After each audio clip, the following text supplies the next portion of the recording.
We have multiple significant Habs trade updates as a recent report from RG.org indicates that the Montreal Canadiens have officially inquired about one of the two Cs that we've been talking about for months now out of Boston. But not only that, they bring up multiple young Montreal Canadiens, including Jayden, Struble, that have been thrown around in trade talks for any potential 2C. We got to dive into the Pavel Zacha reports, the multiple young players Montreal is reportedly offering, but also a big update on a certain other Montreal Canadien right now in Florian Xhekaj, as the new report has him gaining way more weight in the best way possible, making him more imposing than ever. So much great stuff coming up on this episode, and we'll start here. And actually, it was right before I started recording that the official report of how much weight he's gained came out, and I'll share that in a second. I don't actually have a picture of it, but Eric Engels tweeted it, a few other people. But you can see Nicolas Cloutier here said that Florian Xhekaj seemed to have gained a good amount of muscle mass during the summer. I mean, you see him there. He looks pretty jacked in the picture.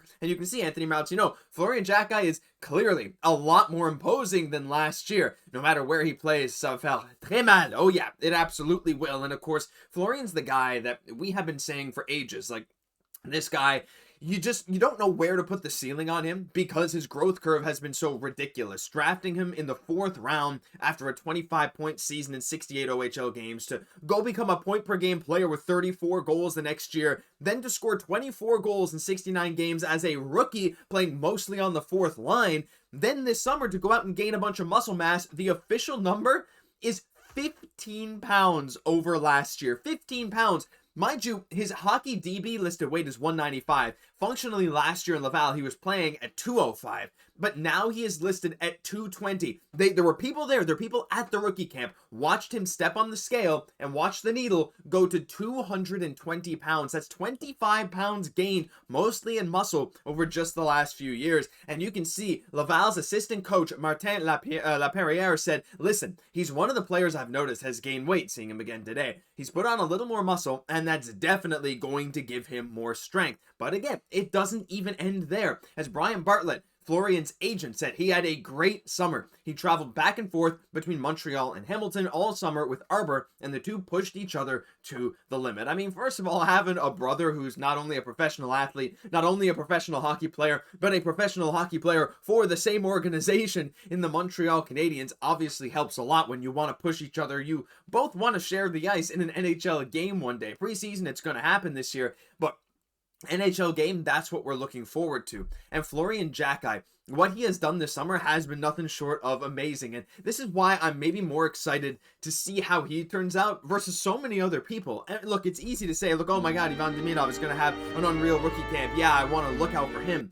But a guy like Florian, where I almost don't know how much to expect, right? I don't know how much he's going to throw around his body. The guy who already had 175 penalty minutes, and that led the team. I think it led the league, or at least it was close to it in the AHL, while being such a phenomenal goal scorer in the role that he played, even playing some center last year, to go out and put on a ton of muscle. Because that's the thing. He knows that's what his role is going to be.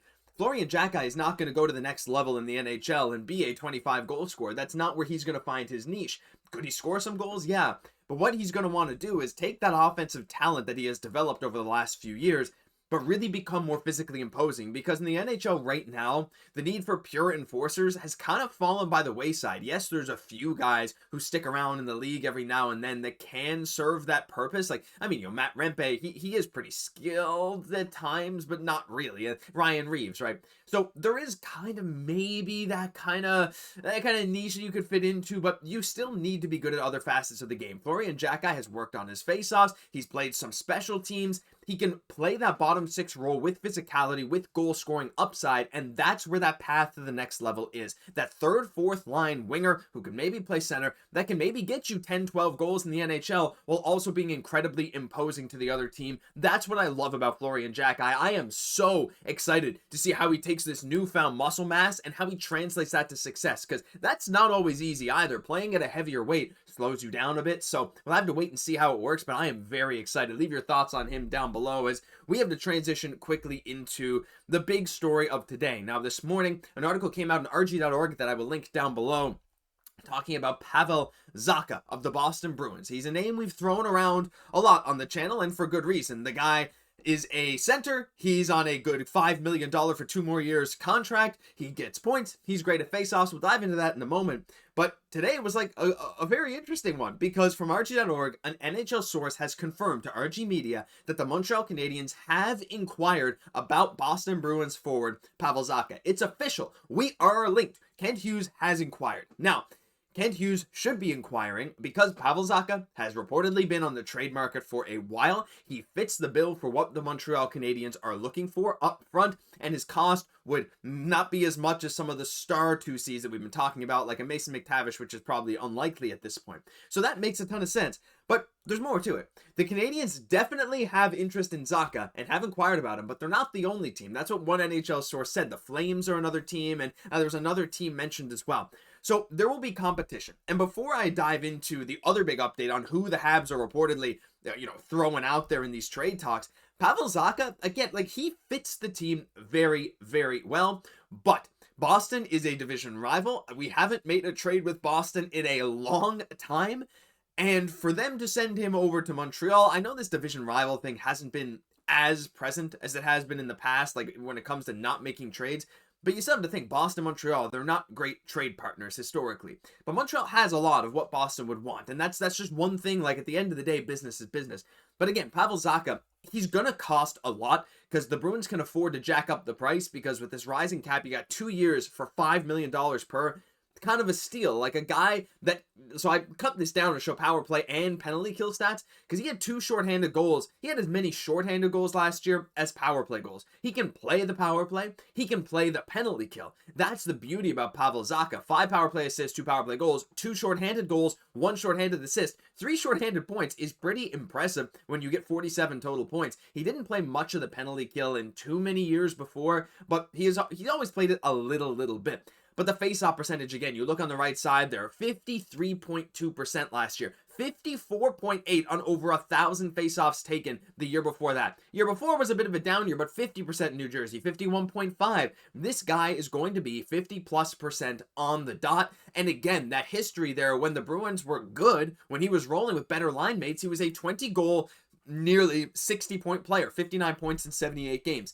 Again, that fits the Montreal Canadiens' needs very, very specifically, right? That's kind of the thing. He can play a bit of defense. He can play a bit of offense. He can get you 50, 60 points. He can win a ton of draws. He's a left-handed shot. He can function as the 2C, especially if Kirby Dach is not ready for that role.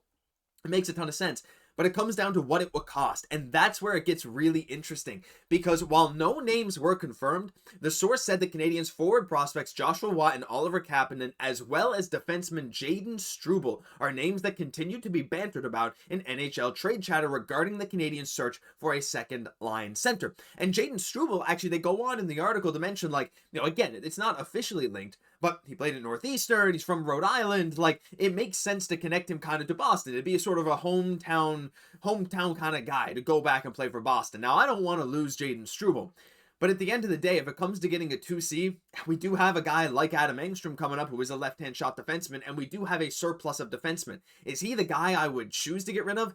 Again, I think Mike Matheson with the expiring contract and him wanting an extension, we're probably talking $4 or $5 million. I don't know if it makes too much sense. Struble just re-signed, right, this summer before hitting arbitration, so I wouldn't love to lose him, but I just start to wonder, right? Like, what do you guys think? Like, is it worth giving up on a guy like Struble for 2 years of Pavel Zacha? And again, the source does say, like, Struble alone for Zacha would not get it done. They mentioned that in the article, and look, I completely agree. I understand. You would have to involve more. But as a baseline, one of these defensemen does have to go eventually. Is this the right choice? I don't know. But the other thing, again, Joshua Watt, Oliver Kapanen, these are 2 guys that we've brought up on the show multiple times as guys that could very well be trade bait. I really like Oliver Kapanen. I think he's more NHL ready than someone like Owen Beck, but I think their ceilings are very similar. I think Owen Beck has a better defensive ceiling. He's really good on the dot. Oliver Kapanen, though, is maybe more ready now. Who knows? Joshua Watt, with the depth of the scoring that Montreal is getting now, especially with the addition of Zach Bolduc, we'll see where the future of Patrick Laine goes. But if we bring in a 2C in a trade, again, maybe that pushes Kirby to the wing or Newhook permanently to the wing. Things like that. Joshua Watt's path to a clear NHL role with Montreal is not as clear, right? And he's a guy that I think a lot of organizations would be willing to take a shot on. It's just, I like him. I like Joshua. I like Oliver Kapanen. I really like Jayden Struble. But at the end of the day, if you're making a trade for a 2C, whether it's Zacha or someone else, you have to be willing to part with some of these guys. Not everyone will end up even being an NHL level player long term. Not everyone will be able to do it with the Montreal Canadiens. You only have a certain amount of space, so you got to give it up. So what do you think? Like, in terms of some kind of framework, would you involve Kapanen, Struble? If we're talking a Zacha type guy, would that get it done for you? Maybe with some picks? Or could they be the foundation of a bigger deal for another 2C? Really interesting, because trade talks are picking up fast, and we're excited to cover it because, hey, you never know. Something big could very well go down before the season starts. But for now, that'll do it for this episode. Keep an eye out for rookie camp coming this weekend. We're so happy to give away those tickets to Saturday's game. I will be at the Sunday game. I'll be in Montreal for the next week. So if you see me, say hi. I'd love to see and meet some of you wonderful fans in Montreal. But listen, I'm just excited to have Habs hockey back. I'm excited to have you here along for the ride. And if you haven't already, hit that free subscribe button down below, because we'll have content coming all season long. I've been your host, Josh Gosse, and I'll catch you in the next one.